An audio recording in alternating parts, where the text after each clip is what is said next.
నమస్తే రమగారు. నమస్తే చే రమగారు, ఇదివరకు మీరు చక్కగా చిన్ని చిన్ని కథలు చెప్పేవాళ్ళండి. అవి కూడా కామెడీ కథలు. తెనాలి రామకృష్ణుడు ఇలాంటివి. పెద్ద పెద్ద కథలు సిరీస్లు చెప్పిచ్చేస్తున్నారు. మరి సింపుల్ కథలు లేవు. 10 నిమిషాల్లో అయిపోతే 10 నిమిషాలైనా అంటారు. అవును, విన్నట్లు అనిపించట్లేదు. అదే మరి మీకు అరగంట అరగంట కథలు అలవాటైపోయి ఈరోజు ఏమన్నా సరదా కథలు చెప్పుకుందామండి. తెనాలి రామలింగడి కథలు చెప్పుకోవచ్చు, ముల్లా నసరుద్దీన్ కథలు చెప్పుకోవచ్చు. బోల్డ్ ఉన్నాయి కథలు. సరే, అదొకటి ఇదొకటి చెప్దాం. రెండు చెప్పేస్తారా? అదొకటి ఇదొకటి చెప్దాం. ఓకే. తెనాలి రామకృష్ణుడి కథ చూద్దాం. చూడు, ఆయన భలే తెలివైన కథలు కదా. ఒక రోజట తెనాలి రామకృష్ణుడు గారు ఎక్కడికో నడిచి వెళ్తుంటే కొంచెం కన్చీకట్లో ఓ కుర్రాడు ఎవరో ఈయన్ని గుద్దాడు. ఇట్లా వెళ్తూ భుజంతో ఈయన కేకలేసాడు. ఏంట్రా అబ్బాయి అని కేకలేసేసరికి చూడలేదండి. చూడలేదంటే ఒక పెద్ద చిన్న లేదు నీకు, చూసుకోబా, అంత చూసుకొని తనం ఏమిటి, కనపడుతున్నావు, నువ్వు నాకు దూరం నుంచే కనిపించావు, నువ్వు ఏటో చూస్తూ నా మీదకి వచ్చి గుద్దేవు అని కేకలేసాడు. ఇది జరిగింది ఎక్కడ? ఒక చిన్న సైజు మ్యాజిస్ట్రేట్ గారి వాకిట్లో. ఓహో. 3-4 చేరారు. కవిగారిని కుర్రాడు గుద్దేశాడు అన్నారు అని చూశారు ప్రతి వాళ్ళు. అక్కడి నుంచి కొద్దిగా పంచాయతీ అయింది. మామూలుగా ఏదైనా ఇలా గొడవ అయితే 4 చేరతారు కదా.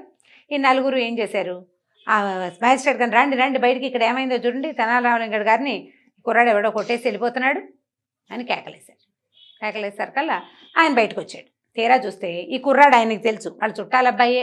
ఓహో, మ్యాజిస్ట్రేట్కి చుట్టాలబ్బాయి. అప్పట్లో ఏదో న్యాయాధికారులు అంటారు కదా, ప్రాడ్వివాక్కులు అలాంటి పేర్లు ఏవో ఉండేవి. న్యాయాధికారి, నేను ఈజీగా మ్యాజిస్ట్రేట్ అని చెప్తున్నా. ఏముంది ఇందులో అన్నట్టుగా, ఎరా ఎందుకు దేవు అని అడిగాడు. నేను చూడలేదండి అన్నాడు వాడు. అనేసరికి చూడలేదేంటి, వీడిని నువ్వు కేకలేయాలని రామలింగడు స్ట్రైట్గా నుంచుని ఉన్నాడు అనమాట. వాడిని దండించి వెళ్ళాలని, లేకపోతే ఇంకా నన్ను చేశాడు, రేపొద్దున ఇంకోళ్ళని చేస్తాడు. వాడికి గట్టిగా బుద్ధి చెప్పాలి కదా. అనేసరికల్లా తప్పుకు రూపాయి కట్టి వెళ్ళిపో అన్నాడు ఆయన. ఒక గుద్దుగుద్దేవు కదా, ఓ రూపాయి కట్టు, సింపుల్గా రూపాయి ఇస్తాడులేండి కవి గారు, మీరు వెళ్ళండి అన్నాడు. రామలింగడికి ఒళ్ళు మండిపోయింది. ఏమిటి గుద్దుకు రూపాయా? వాడేం చేశాడు, నిర్లక్ష్యంగా ఎడపక్క జేబుల నుంచి రూపాయి తీసి ఆడబడేశాడు. తీసుకోండి అని. ఈయన కాలిపోయింది. మిగిలిన వాళ్ళంతా కొంచెం నవ్వు మొహాలు పెట్టుకున్నారు. చుట్టుపక్కల వాళ్ళు ఏమనుకుంటారు, ముసిముసి నవ్వులు నవ్వుతారు కదా. ఓ గుద్ది ఓ రూపాయి ఇచ్చినట్టు. అంతే కదా. తెనాలి రామలింగడు అన్నాడు, ఆ రూపాయి తీసుకుని ఏం చేశాడంటే కాస్త అటు ఇటు చూసి ఈ న్యాయాధికారి మొహం మీద పెడేయాలని ఒక గుద్దాడు. అన్నారు చుట్టుపక్కల ఉన్న జనం అంతా. ఆయన ముక్కు మొహం మూసుకున్నాడు. ఏంటండి కవి గారు అన్నారు. గుద్దుకు రూపాయి కదండి, ఇదిగో తీసుకోండి అని ఆ రూపాయి రూపాయి ఎత్తి చేతిలో పెట్టాడు. మీరు చెప్పిందే కదా, గుద్దుకు రూపాయి, సరిపోయింది పదండి, మీరు లోపలికి వెళ్ళండి, నేను ఇంటికి వెళ్తాను. తనని చారా నడుచుకుంటూ వెళ్ళిపోయాడు. ఇప్పుడు ఆయన ఏమంటాడు, తను ఇంతకుముందు 3 నిమిషాల క్రితం ఆయన ఏం చేశాడు, తను చేసింది అదే. కవిగారికి క్షమాపణ చెప్పు, తప్పొప్పుకో, పెద్దవాళ్ళ ముందు ఇలా ప్రవర్తించకూడదు లాంటి వాక్యాలు చెప్పకుండా ఓ రూపాయి ఇస్తాడు అని చెప్పుకోండి అని చెప్పారు. ఇప్పుడు దానికి సమాధానం ఏం చేయాల్సి వచ్చింది, ఈయన కూడా ఒక ముక్కు పగల కొట్టించుకుని ఒక గుద్దుకుని ముక్కు మీద ఆ రూపాయి పుచ్చుకోవాల్సి వచ్చింది. కాదు కూడదని కవిగారిని ఏమైనా అంటే చుట్టుపక్కల వాళ్ళందరూ ఏమంటారు. పైగా ఇది రేపొద్దున రాయలవారి దగ్గరికి వెళ్తే గుద్దుకు రూపాయి అనే మాట ఎంత ప్రచారం అయిపోతుంది. ఆయన ముక్కు మొహం తడిబడిలో పెట్టి మొహం ముక్కు అద్దుకుంటూ నోరు మూసుకుని లోపలికి వెళ్ళిపోయాడు. గుద్దుకి గుద్దే సమాధానం. రూపాయి ఉంది కదా మధ్యలో, రూపాయి ఉంది, సమాధానానికి ఏముంది, ఒక గుద్దుగుద్ది ఊరుకోలేదు, రూపాయి ఇచ్చాడు. సూపర్. ఆయన కావాల్సిన న్యాయం ఏమిటి, కుర్రాన్ని కేకలేయాలి, వాడితో పెద్దవాళ్ళకి క్షమాపణ చెప్పించాలి. ఆ 2 చేయలే. వాడిని కేకలేకుండా ఏమిరా అని మామూలుగా క్యాజువల్గా అడిగి ఓ రూపాయి ఇచ్చి వెళ్ళిపో అంటే అదేం మాట. బాగుంది. ఇలా అయింది. చిన్న కథలు. అందుకని నేను మీరు పదే తెనాలి రామలింగడి కథలు చెప్పు అని అడుగుతున్నా కూడా నేను ఎక్కువ చెప్పని కారణం ఇది. ఎంతసేపు వస్తుంది, 5 నిమిషాలు కూడా రా. కానీ చూడండి ఎంత దీంట్లో ఎంత వివరం ఉందో చూడండి. అదే కదా మనం ఆలోచించుకోవాలి. అంతే. ముల్లా నసరుద్దీన్ కథ ఒకటి చెప్దాం. ఆయన తన వాకిట్లో పడుకుని నిద్రపోతుంటే ఒక వాడు ఎవరో బయట ఏమిటో సందడిగా ఉంది, ఒక ఆయన పరిగెత్తుకుంటూ వచ్చాడు. ముల్లా గారు చచ్చిపోయాడండి అన్నాడు. ఈయన సడన్గా మెలకు వచ్చింది. ఏమిటి, నేనేనా నన్నేనా అంటున్నాడు అని. ఏమిటి అన్నాడు. అయ్యో ముల్లా నసరుద్దీన్ గారండి, అక్కడ బండి కింద పడి చచ్చిపోయాడు అని చెప్పాడు. చెప్పేసరికల్లా ఈయన కొద్దిగా ఆలోచించాడు. ముల్లా ఏనా అంటే అవును అన్నాడు. ముల్లా పొడుగ్గా ఉన్నాడా? పొడుగ్గా ఉన్నాడు. బక్కగా ఉన్నాడా? బక్కగానే ఉన్నాడండి. ముల్లా నసరుద్దీన్ వాళ్ళంతా చెప్పుకుంటున్నారు. సరే బాగానే ఉంది. అయితే ముల్లా అని నీకు చెప్పిన వాళ్ళందరికీ ముల్లా తెలుసా అంటే ముల్లా నసరుద్దీన్ అందరికీ తెలుసండి, వాళ్ళంతా చెప్తున్నారు ముల్లా నసరుద్దీన్ అని, వాళ్ళ ఇల్లు ఇక్కడేటో చెప్పిరమ్మన్నారు, అందుకని నేను వచ్చాను పరిగెత్తుకుంటూ అన్నాడు. ఈ లోపల వాళ్ళ ఆవిడ వచ్చింది లోపలికి, నువ్వు వెళ్ళిపో లోపలికి పంపించేశాడు ఆయన. తర్వాత అడిగాడు, భుజానికి ఒక సంచి ఉందా? ఉందండి. చేతికి ఉంగరాలు అవి ఉన్నట్టే ఏం లేవండి. అయితే సరే, అయితే బాగానే ఉంది. ఇంతకీ ఏ రంగు చొక్కా వేసుకుని ఉన్నాడు బండి కింద పడి ఉన్నవాడు? ఆకుపచ్చ చొక్కా అండి అన్నాడు. ఆకుపచ్చదా? అయితే నేను కాదులే, నాకు ఆకుపచ్చ చొక్కాలు లేవన్నాడు.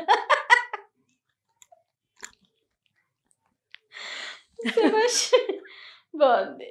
ఆకుపచ్చ చొక్కా లేకపోతే ముల్లా నసరుద్దీన్ కాదు, ఎందుకంటే ఆకుపచ్చ చొక్కా లేవు ముల్లా దగ్గర. వాడు ఇంకెవడో, ఆ పర్వాలేదు నువ్వు వెళ్ళిరా, నేను పడుకుంటాను, ఇల్లు ఎవరిదో వెతుక్కుని చెప్పుకో అని ఆయన మళ్ళీ పడుకున్నాడు. ఇవి వచ్చిన ఆయనకు అర్థం కాలేదు, ఏం జరుగుతోంది, నేనేమి చెప్పాను, ఈయన ఏమడిగాడు, నేను కాదంటాడేమిటి అని అడిగి అటు ఇటు పక్కన చూస్తే పక్కింటి ఆయనేనాయన ముల్లా నసరుద్దీన్. కానీ ఇలా జరుగుతూ ఉంటాయి కదండి. జరుగుతాయి, మన సంగతులు మనకే చెప్తారు. అప్పుడప్పుడు నా వీడియోలు నాకే వస్తుంటాయి పోస్ట్, నాకు కూడా నమ్మకం. ఫేస్బుక్లో అట్లు నాకే పంపిస్తారు. అదే నావి నాకే వస్తుంటాయి. అప్పుడప్పుడు చెప్తుంటారు, మా బావగారు అడుగుతుంటారు, ఆ గ్రూప్లో ఎలా వచ్చింది కుట్టి ఇది అని. ఆ గ్రూప్ వాళ్ళు ఎవరో కూడా నేనే పెట్టాను అనుకుంటారు, నాకు అసలు తెలియదు కూడా తెలియదు, ఎవరెవరి దగ్గరకో వెళ్తూ ఉంటాయి, ఇలా జరుగుతూ ఉంటాయి. ఈ ముల్లా గారిది ఇంకొక కథ చెప్పి ముగించేసేద్దాం. ఒకనాడు ఈ ముల్లా ఉండే నగరంలో విపరీతమైన చలేట, ఆ కాలంలో పిచ్చి చలి, ఎవ్వరూ ఆసరా అవకాశము ఇచ్చేవాళ్ళు కాదు, ఇళ్లలోకి ఎవరినైనా రానిచ్చేవాళ్ళు కాదు, వాళ్ళకి తిండి వాళ్ళకి దుప్పట్లు అవి సప్లై చేయలేక. అయితే ఒకనాటి రాత్రి ముల్లా గారు ఎక్కడికో వెళ్ళాడు, చలిలో ఇరుక్కుపోయాడు. అయితే ఆయన భుజాన ఒక సంచి వేళ్లాడుతూ ఉంటుంది. ఆ సంచిలో ఏవో రకరకాల వస్తువులుంటే ఒక తలుపు కొట్టాడు. తలుపు కొడితే ఆ ఇంట్లో వాళ్ళు అన్నారు, బాబు పైకెళ్ళు, ఇక్కడ ఇంకొక భగవంతుడు మేలు చేస్తే ఇంకొక ప్లేస్ నీకు దొరుకుతుంది అన్నారు. అనేసరికల్లా అయ్యో అలాగా, కాస్త రాతి పులుసు కాచుకొని తాగుదాం అనుకున్నాను, కాస్త నిప్పు దొరికితే రాతి పులుసు కాచుకొని తాగుదాం అనుకున్నాను, సరేలేంటి ఎవరికో రాతి పులుసు ప్రాప్తం అని చెప్పాడు.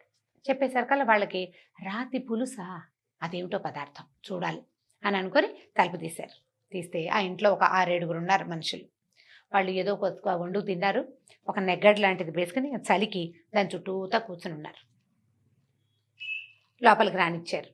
మీదే ఊరండి, మీ ఇల్లు ఎక్కడండి, ఏదో కనుక్కున్నారు. ఏదో కాచుకుంటానన్నారు కదంటే, అవును నాయన రాతి పులుసు కాచుకుంటాను. సరే పొయ్యి ఒక పక్కన పొయ్యిలు ఉన్నాయి వాళ్ళకి, ఈ పొయ్యి మీద కాచుకోండి అన్నారు. ఆ ఊళ్ళల్లో ఇళ్ళు ఎలా ఉండేవంటే మధ్యలో నెగ్గడుండి పొయ్యిలు కూడా వాటికి దగ్గరలోనే ఉండేవి. పొయ్యి కొంచెం ఇంకో 2 కట్టెలు అందులోకి అందించారు. పొయ్యి దగ్గర కూర్చొని కాచుకుండా ఒక గిన్నె దబరా ఇచ్చారు. దబరా ఇచ్చాక ఏం చేశాడు, నా జేబు ఈ సంచి ఉంది కదా, ఆ సంచిలో ఇంచి అంత గుండ్రాయి తీశాడు. ఆ గుండ్రాయిని అని వాసన చూశాడు. జనాలంతా ఎక్సైటెడ్గా ఉన్నారు, ఏమిటి రాయి ఏదైనా విశేషం కాబోలని. ఏం చేశాడు, గిన్నె నిండా నీళ్ళు పెట్టాడు, పోసాగానికి ఆ రాయి అందులో పడేసాడు.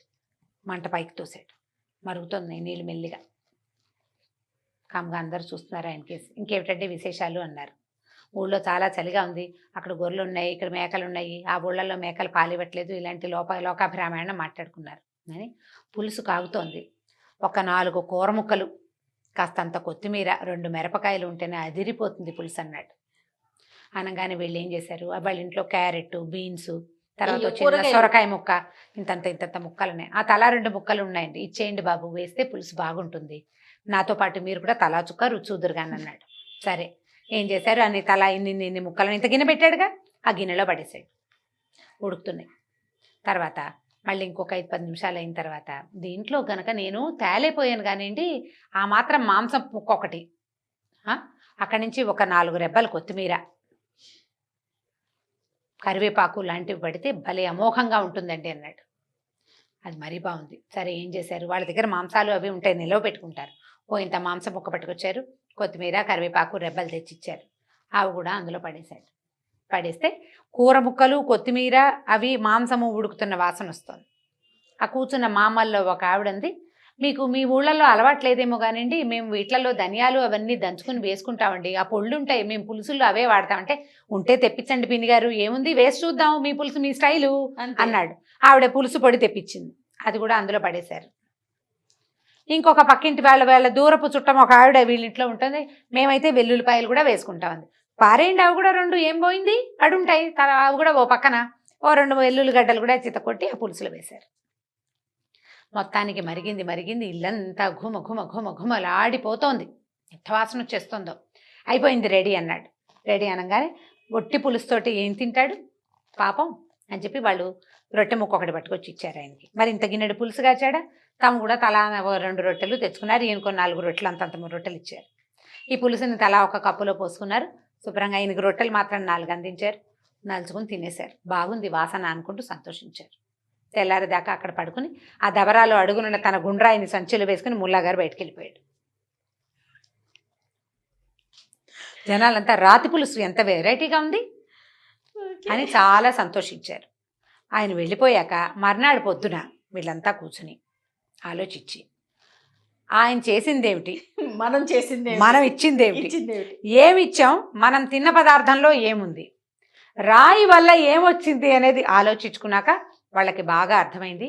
ముల్లాగారు మళ్ళీ ఎప్పుడూ ఆ ఊరు రాలేదు. భలే ఉంది రమ్మగారు. మీరు ప్లాన్ నిదానంగా వినాలన్నమాట. ముల్లా కథలు చాలా బాగుంటాయి. కాకపోతే నేను ఎక్కువ చెప్పాను. మన వాళ్ళు బీర్బల్ కథలు చెప్తేనే వాళ్ళ కథలు ఎందుకు చెప్తున్నారు, కొంతమంది ప్రశ్నలు వేశారు. ప్రశ్నలు పట్టించుకోవద్దండి, కథ చెప్పటమే మన ముఖ్య ఉద్దేశం, అంతే. అయితే ఇప్పుడు ఈ ముల్లా గారి పేరు తీసి ఇంకో పేరు పెడితే ఇది ముల్లా నసరుద్దీన్ కథ కదా అని ఎవరైనా అడిగితే హర్టింగ్ గా ఉంటుంది. అది ఆ కథలో చదివినప్పుడు అలాగే చెప్పాలి కదా, అంతే. అలా బాగుండదు మరి. కాబట్టి ఆ కథని కథగా చెప్పానమ్మా. చిన్న అనుకుంటాండి, చిన్న అసలు ఏం లేదు, పావు పేజీ 2 పారాగ్రాఫుల్లో కథ కూడా అయిపోతుంది. భలే ఉందండి. చాలా బాగుంది. అది ఇప్పుడు మీ చిన్న సరదా కథలు అయిపోయినాయి. ఇంకా సీరియస్ కథల్లోకి వెళ్ళిపోదాం. మళ్ళీ ఇంకో కథ చెప్పుకుందాం తప్పకుండా అండి. నమస్తే. నమస్తే చేసి. ఈ వీడియో కనుక మీకు నచ్చినట్లయితే లైక్ చేయండి, షేర్ చేయండి. మరిన్ని వీడియోస్ కోసం మా ఛానల్ని సబ్స్క్రైబ్ చేసుకోండి.